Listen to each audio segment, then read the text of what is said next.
आजचा topic Dhanaji सरांच्याकडं.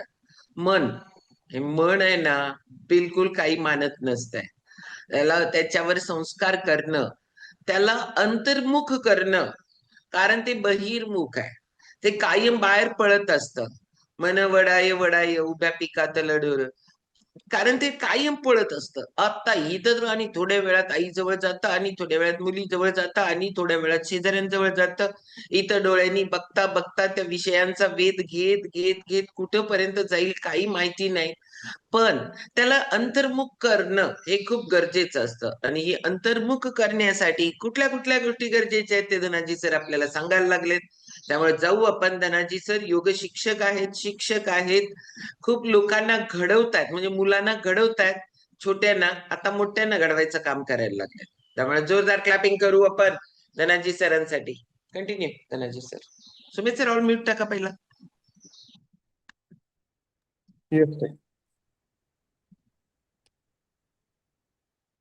Unmute करा sir. केलं सर. ओके. सर्वांना शतायुषी सकाळ.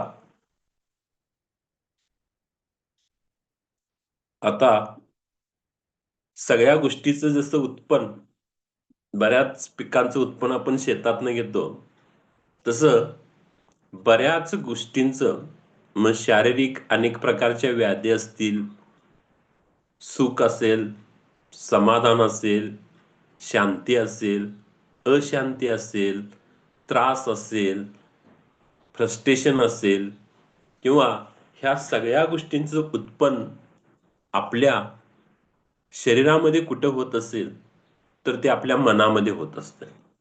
कारण प्रत्येक गोष्टीचं मूळ हे आपल्या मनामध्ये आहे. सकाळी उठल्यापासून रात्री झोपेपर्यंत आपण ज्या अनेक गोष्टी करत असतो, बऱ्याच वेळेला आपण शांत बसतो, बऱ्याच वेळेला आपल्या चेहऱ्यावरती आनंद असतो, बऱ्याच वेळेला आपल्या चेहऱ्यावरती सुख असतं, समाधान असतं. या सगळ्या गोष्टीचं उत्पन्न किंवा या सगळ्या गोष्टीची निर्मिती आपल्या मनामध्ये होत असते. आता हे मन कसं आहे पहा, की आपण एखाद्या मस्तपैकी मोठ्या महालामध्ये जाऊन बसलेलो आहोत म्हणून आपण सुखी आहोत का? नाही. आपल्याला शांती आहे का? नाही, असू शकणार नाही. कारण आपणाला असं होतंय, मोठ्या ठिकाणी जाऊन बसल्यानंतर, निसर्गरम्य ठिकाणी जाऊन बसल्यानंतर तुमचं मनच शांत असायला पाहिजे. त्याच्या विरुद्ध बाजूला किंवा त्याच्या विरुद्ध बाजूला जर आपण एका झोपडीमध्ये जाऊन बसलोय आणि झोपडीमध्ये जाऊन तुमची एखाद्या व्यक्तीनं स्तुती केली, तर त्या ठिकाणी मात्र आपणाला सुख वाटतंय, समाधान वाटतंय, आपुलकी वाटते. त्याच्या विरुद्ध बाजूला आपणाला एखाद्या मोठ्या महालामध्ये गेला आणि मोठ्या महालामध्ये गेल्यानंतर त्या ठिकाणी जर आपणाला एखाद्यानं अपमान केला तरी आपलं मन अस्वस्थ होतंय किंवा बऱ्याच गोष्टीचा आपल्याला त्रास होत असतो. आता त्याच्या सगळ्याच्या पाठीमागं दुसरी एक गोष्ट कोणती असेल तर ती आहे चिंता. प्रत्येक व्यक्तीला प्रत्येक गोष्टीची चिंता लागते किंवा प्रत्येक व्यक्तीवरती ताण आहे, तणाव आहे, ह्या सगळ्या गोष्टी आहेत. परंतु ताई म्हणतात पहा, प्रत्येक व्यक्तीला ताणतणाव असायला पाहिजे. ताणतणाव नसेल तर माणसाची प्रगती होणार नाही. परंतु जो ताणतणाव आहे तो लिमिटेशन मध्ये असायला पाहिजे किंवा आलेला ताणतणाव आपण चांगल्या पद्धतीनं बाहेर काढून टाकायला पाहिजे आणि त्या ठिकाणी मन शांती करायला पाहिजे. आता काही गोष्टी अशा आहेत पहा, आपण पाणी पितो, आपण पाणी पिल्यानंतर आपल्या शरीरातील ते पाणी नैसर्गिकरित्या बाहेर जाते, त्याला एक प्रोसेस आहे, आपणाला माहित आहे. दुसऱ्या बाजूला आपण दिवसभरामध्ये अनेक गोष्टी खात असतो किंवा अनेक गोष्टी आपण खातो किंवा भोजन करतो आणि भोजन केल्यानंतर जे भोजन केलेलं आहे त्याचा काही भाग आपल्या शरीरासाठी आवश्यक असतो आणि जो भाग नको असतो तो भाग आपण नैसर्गिकरित्या तो पण शरीरातून बाहेर जात असतो.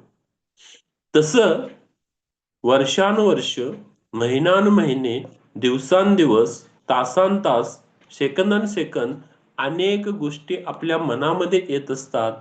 त्या मात्र नैसर्गिकरित्या बाहेर जात नाहीत. मी 3 गोष्टी सांगितले पहा. पाणी पिल्यानंतर नैसर्गिकरित्या बाहेर जाऊ शकते. भोजन केल्यानंतर नैसर्गिकरित्या जो भाग नको आहे तो बाहेर जाऊ शकतो. परंतु अनेक गोष्टी आपल्या मनामध्ये येत असतात. अनेक गोष्टी आपल्या मनामध्ये आल्यानंतर त्या मात्र नैसर्गिकरित्या बाहेर जात नाहीत. आणि त्या जर आपणाला बाहेर काढायचं असेल तर आपणाला ध्यान करायला पाहिजे, धारणा करायला पाहिजे, योग करायला पाहिजे किंवा अनेक पॉझिटिव्ह लोकांच्या विचारांच्या संगतीमध्ये राहायला पाहिजे. आणि दुसरं, आपण जाणून बुजून त्या मनावरती काम करायला पाहिजे. आणि जर आपण त्या मनावरती काम करून काही गोष्टी काही काळापर्यंत आपल्या मनामध्ये ठेवायच्या आणि त्याच्यानंतर आपण डिलीटचं बटन दाबायचं आणि त्या निघून जायला पाहिजेत, याच्यासाठी मात्र आपणाला प्रयत्न करावा लागतो. आणि तो प्रयत्न करायचा असेल तर बऱ्याच गोष्टी आपणाला कराव्या लागतील. दुसऱ्या बाजूला ज्या वेळेला आपण मनातून ह्या सगळ्या गोष्टी काढून टाकत असतो, ही गोष्ट आपोआप निघण्याची व्यवस्था आपल्या शरीरामध्ये नाही आहे. का आहे? काही वेळानं आपण त्या विसरून जातो, परंतु काही गोष्टी आपल्यावरती इतक्या हॅमरिंग करतात, त्याचा ताणतणाव इतका आपल्याकडे वाढतो की आपण बऱ्याच वेळेला त्याच्यामुळे एखादी शारीरिक व्याधी आपल्याला जडू शकते. मग हे मन जर मोकळं करायचं असेल तर मन मोकळं करण्यासाठी आपल्याला राईट माणसाची शोध घ्यावा लागेल किंवा आपण आपल्या ज्या भावना आहेत त्या भावना एखाद्या योग्य व्यक्तीच्या जवळ आपल्याला एक्सप्रेस करायला पाहिजे. आणि अशी राईट व्यक्ती मिळणं आपल्याला अलीकडच्या काळामध्ये तुम्हाला माहिती आहे कशा आहेत. परंतु मॉर्निंग पोलीस स्टेशन सारखे किंवा आपल्या 87 फॅमिलीमध्ये अनेक गोष्टी अशा आहेत की आपण त्या हक्कानं प्रामुख्यानं हक्कानं आपण त्या गोष्टी आपल्या एकमेकांच्या सहकार्यामध्ये समवेत शेअर करू शकतो आणि त्याच्यावरती अनेक गोष्टीवरती आपण मात करू शकतो. त्याच्यासाठी मॉर्निंग पोलीस स्टेशन हे किती महत्वाचं आहे हे आपणाला समजत आहे. दुसऱ्या बाजूला ज्या वेळेला आपण एखाद्या व्यक्तीजवळ दिल खोल के बात करत असतो आणि दिल खोल के म्हणजे मनातलं सगळं काही सांगत असतो, त्यावेळेला आपलं मन शांत होत असतंय आणि त्याच वेळेला आपल्या मन जे आहे ते मन एक सदृढ करण्याचा आपण प्रयत्न करत असतो. कारण कोणत्याही गोष्टीमध्ये आपण रस घ्यायचा असेल तर आपलं अस्तित्व त्या ठिकाणी ठेवावं लागतं. पहा, आपण काय कोण चहा पित नाही तरी देखील ह्याच्या अगोदर चहा पिलेला आहे. आणि चहा पित असताना आपण त्याच्यामध्ये बिस्किट घालतो, बिस्किट बुडवत असतो. आणि आपण जर जास्त बिस्किट बुडवलं तर ते बिस्किटच चहामध्ये गळून पडते. म्हणजे त्या बिस्किटाचं अस्तित्व त्या ठिकाणी संपतंय. तसं आपलं अस्तित्व ठेवण्यासाठी आपण मनानं खंबीर असायला पाहिजे. बऱ्याच वेळेला आपण हतबल होतो आणि हतबल होण्याचं कारण काय असेल तर आपल्या मनाला आपण ट्रेनिंग दिलेलं नाही. मनाला आता ट्रेनिंग म्हणजे काय? आपण जे योग करत असतो किंवा आपलं सारखं मन इकडं तिकडं भटकत असतंय आणि आपणाला सांगितलं जातंय की मन इकडं गेलेलं आहे, ते ह्या अवयवावरती आणून कॉन्सन्ट्रेट करा. म्हणजे आपण ते मनाला एक पद्धतीने काय करत आहे पहा, एक मार्गदर्शन करत आहे आणि तिथं मन आणून ठेवायचं. किंवा दुसऱ्या बाजूला आपण ध्यान करत असतो, धारणा करत असतो, त्याच्यामध्ये देखील आपलं मन स्थिर होत असतं. आणि दुसरं मन स्थिर करण्याचं कारण दुसरं काय असेल तर आपणाला माहित आहे, आपण आपल्या श्वासावरती नियंत्रण ठेवत असतो. आणि ज्या वेळेला आपण आपल्या श्वासावरती नियंत्रण ठेवत असतो त्याच वेळेला आपण आपल्या मनाला एकत्रित एका ठिकाणी आणि स्थिर ठेवण्याचा प्रयत्न करत असतो. आता हे मन कसं आहे पहा, दुसऱ्या बाजूला जर आपण मनाचा विचार केला तर मन हे नदीच्या पाण्यासारखं आहे. मग नदीच्या पाण्यासारखं मन असायला पाहिजे. कारण जोपर्यंत नदीचं पाणी हे खळखळत असतं, वाहत असतं, तोपर्यंत त्या पाण्याची दुर्गंधी आपणाला येत नाही, त्या पाण्यामध्ये काही कचरा वगैरे काही साठत नाही आणि ते पाणी शुद्ध आहे. परंतु ज्या वेळेला ते पाणी एखाद्या बंधाऱ्यामार्फत एखाद्या धरणामार्फत अडवलं जातं, पाणी स्थिर होतं, त्यावेळेला त्या पाण्यामध्ये आपणाला अनेक वाईट गोष्टी किंवा चुकीच्या गोष्टी मिसळलेल्या आपल्याला पाहायला मिळतात, चुकीचे पदार्थ मिसळलेले पाहायला मिळतात आणि त्या पाण्याचा वास यायला लागतो. तसं दुसऱ्या बाजूला आपण आपल्या मनामध्ये जे आलेले विचार आहेत ते विचार आपण एक्सप्रेस करायला पाहिजेत आणि जोपर्यंत आपण एक्सप्रेस करत नाही ते दाबून दाबून दाबून दाबून ठेवतो आणि एक दिवस मग त्याचा विस्फोट झालेला आपल्याला पाहायला मिळतो आणि बरीच लोक आजूबाजूला आपल्याला पाहायला मिळतात की जी चिडचिडपणा करत असतात.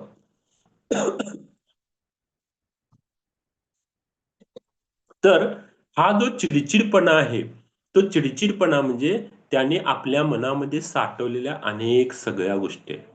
साधं उदाहरण घ्या, ज्या वेळेला दोन व्यक्ती भांडत असतात त्यावेळेला पहिल्या 10 मिनिटामध्ये किंवा 5 मिनिटामध्ये आपण त्यांना अडवण्याचा प्रयत्न कधी करायचा नाही. एकदा ते काही दोघे बोलतात ते बोलून द्यात आणि 5 मिनिटं गेल्यानंतर ते बोलून शांत होतात. म्हणजे त्यांच्या मनामध्ये जो एकमेकांच्या विषयी साठलेला कचरा असतो ना, तो कचरा निघून जातो. जसं पाणी आपोआप निघून जातं, भोजन आपोआप निघून जातं, परंतु मनातला कचरा एक्सप्रेस करण्यासाठी काही व्यक्ती लागतात. त्या पद्धतीनं ती व्यक्ती एक्सप्रेस झाल्यानंतर बऱ्याच वेळेला ती शांत होते पहा. आपल्याला अनुभव आहे, शांत आहे. तसं आपलं मन सतत नदीच्या पाण्यासारखं वाहत असायला पाहिजे. कारण पाणी जितकं वाहत असेल तितकंच ते स्वच्छ असतं आणि ते पिण्यासाठी योग्य असतं. किंवा दिसत असताना देखील पहा किती निळभोर पाणी दिसत असतं. तसं पाणी असायला पाहिजे. म्हणजे तसंच दुसऱ्या बाजूला आपलं जे मन आहे ते मन वाहणारं असायला पाहिजे, स्थिर असायला नको. वाहतं पाणी हे शुद्ध असतं आणि डबक्यातलं जे पाणी असतं ते घाण असतं. मग त्याच्यावरती मच्छर तयार होतात, अनेक किडे तयार होतात. तर ह्या गोष्टी. दुसऱ्या बाजूला ज्या वेळेला आपण मनावरती काम करत असतो त्यावेळेला बरेच अडथळे आपल्याला येत असतात आणि त्यातला पहिला अडथळा जो आहे तो इच्छा. आपली बरीच इच्छा असते, परंतु इच्छा आहे, परंतु आपणाला मार्ग सापडत नाही. वजन कमी करायचं आहे असा अनेक लोकांचा आपण एक्सपिरियन्स ऐकलेला आहे आणि वजन कमी करत असताना लिंबू पाणी पिलं, ह्या गोष्टी पिल्या, जिरं पाणी पिलं, ह्या सगळ्या सगळ्या गोष्टी केल्या, परंतु दुसऱ्या बाजूला इच्छा होती परंतु त्यांना मार्ग सापडत नव्हता. मग शतायुषी फॅमिली सारख्या एका फॅमिलीनं आपलं वजन कसं कमी करायचं आणि कोणता मार्ग त्याला योग्य आहे आणि ते स्टेबल कसं करायचं हे आपणाला शिकवलं. मग हा पहिला जो अडथळा आहे त्या अडथळ्यामध्ये आपणाला योग्य व्यक्तीचं मार्गदर्शन झालं तर बऱ्याच गोष्टी होऊ शकतील.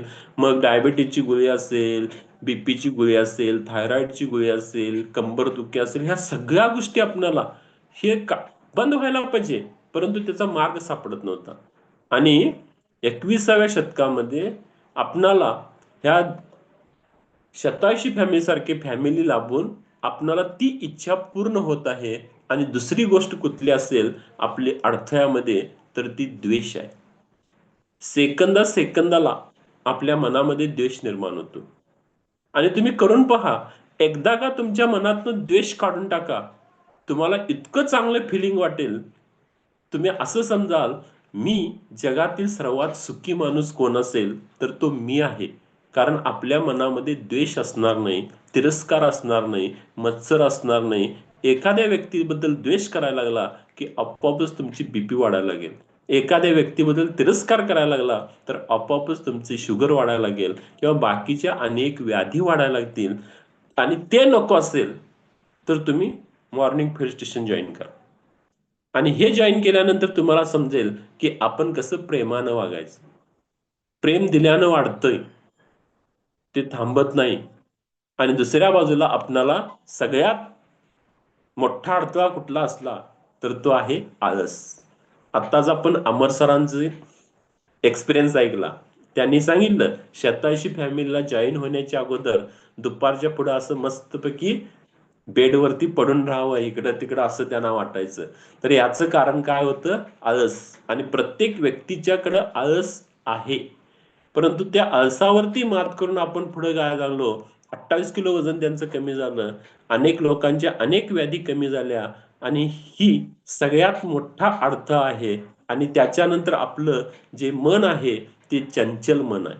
मन कॉन्सन्ट्रेट करून आपण एकाच गोष्टीच्या पाठीमागे लागलो तर सगळ्या गोष्टी आपल्याला काय होऊ शकतील, मिळू शकतील. आपलं काय होतंय पहा, वाक्याकडे जरा लक्ष द्या. आपलं काय होतंय पहा, आपण अमर्यादित गोष्टीवरती मर्यादित काम करतो. अमर्यादित गोष्टीवरती मर्यादित काम करतो, त्यामुळं आपणाला यश मिळत नाही. जर मर्यादित गोष्टीवरती आपण अमर्यादित काम केलं तर निश्चितच आपल्याला यश मिळेल. आपण टार्गेट ठरवलं, सरांनी टार्गेट ठरवलं पहा, येणाऱ्या काळामध्ये मी एकदम 20 किलो वजन म्हणजे आणखीन कमी करून ते ट्रेनिंगला जातील.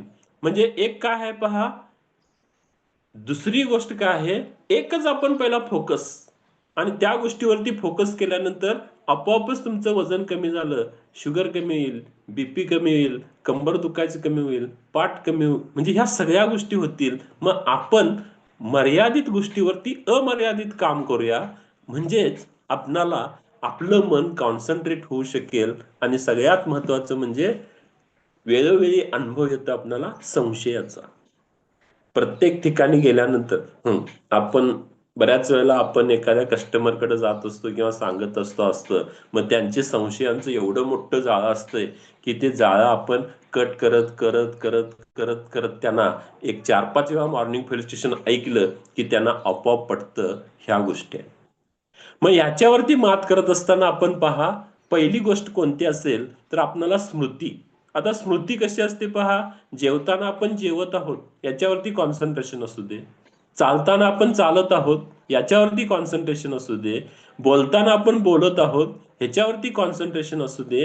ह्या गोष्टी करत असताना जर आपण कॉन्सन्ट्रेट केल्या आणि आपण त्याच्याशी निगडीत असलो तर दुसरी परफेक्शन त्याच्यामध्ये होऊ शकेल. कारण आपण मग जेवताना व्यवस्थितच जेवणार.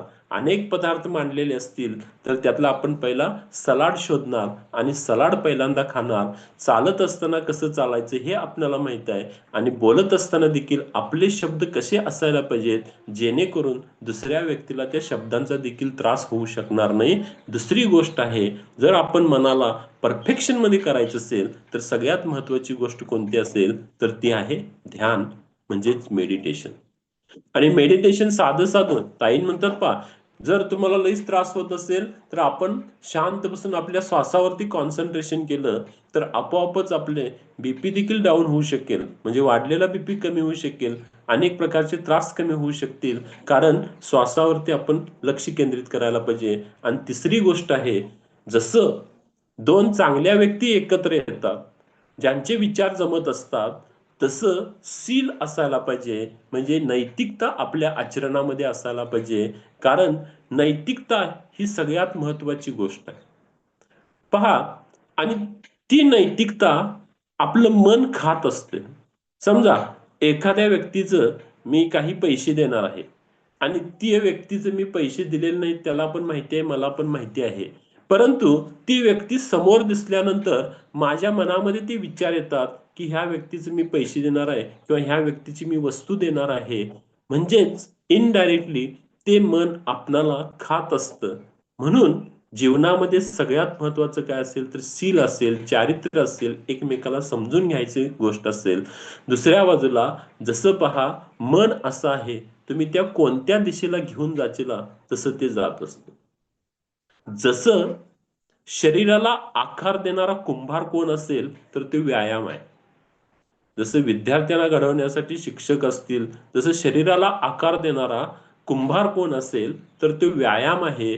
आणि आयुष्यामध्ये सुख, समाधान, शांती याला आकार देणारा कुंभार कोण असेल तर तो मॉर्निंग फेलिस्टियन मॉर्निंग फेलिस्टेशन 87 फॅमिली आणि योग आहे.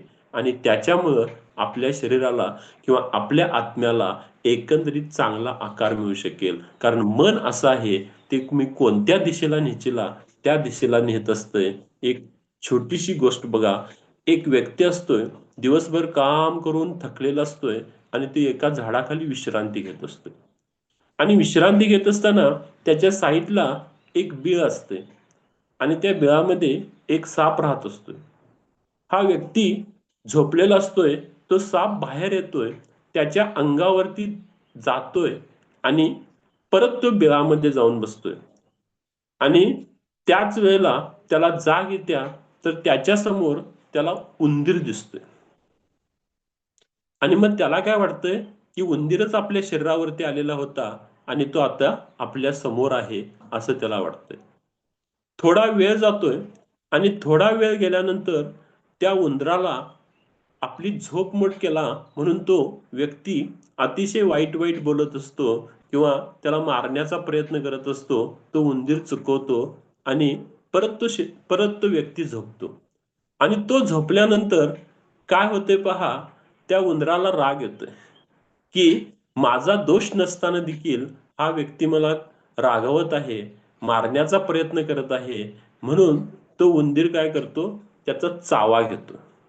त्याचा चावा घेतोय आणि निघून जातोय आणि ज्या वेळेला ह्याला जाग येत्या, त्याच वेळेला त्या बिळातनं तो साप बाहेर येतोय. त्याच्या मनामध्ये लगेच विचार येतोय, की मला आत्ता ज्यानं चावलेला आहे, तो 100% साप असणार आहे. आणि 100% सापानं चावल्यानंतर आपली अवस्था काय होते, तसं त्या मनाची म्हणजे मन काय ठरवतंय, साप चावलाय म्हणजे आता आपण काय जिवंत राहणार नाही. म्हणजे हे अशा प्रकारचं मन आहे. त्यामुळं आपण एखादी गोष्ट करत असताना किंवा काय करत आहोत, त्याचा पहिला सगळ्यांचा सारोवार विचार करून आपण ती गोष्ट करायला पाहिजे. ताबडतोब जर आपण केली, तर अशा पद्धतीनं आपलं मन कशात येऊ शकतंय, अडचणीत येऊ शकतंय. मन अडचणीत आलं, की आपोआप शरीर अडचणीत येऊ शकतंय आणि त्याच्यासाठी आपण मनाला निष्ठुर करायचं आहे. जर त्यानं म्हटलं असेल, मला उंदीरच चावला असेल, मी त्याला मारलंय, मला काय साप चावला नसेल, तर दुसऱ्या गोष्टी वेगवेगळ्या पद्धतीनं हाताळल्या गेल्या असत्या. तर तसं आपण कोणत्या दिशेला मनाला घेऊन जाऊ, त्या दिशेनं ते मन जात असतंय. परंतु मन हेच सर्वश्रेष्ठ आहे आणि तेच आपल्या जीवनाला मोठ्या प्रमाणामध्ये आकार देत असतंय. Thank you. चलो, जोरदार क्लॅपिंग करू आपण धनाजी सरांसाठी. ह्या मनाचे वेगवेगळे अँगल आपल्याला दाखवले जातात. आपल्याला समजून सांगण्याचा प्रयत्न आहे, त्याला कसं असायला पाहिजे.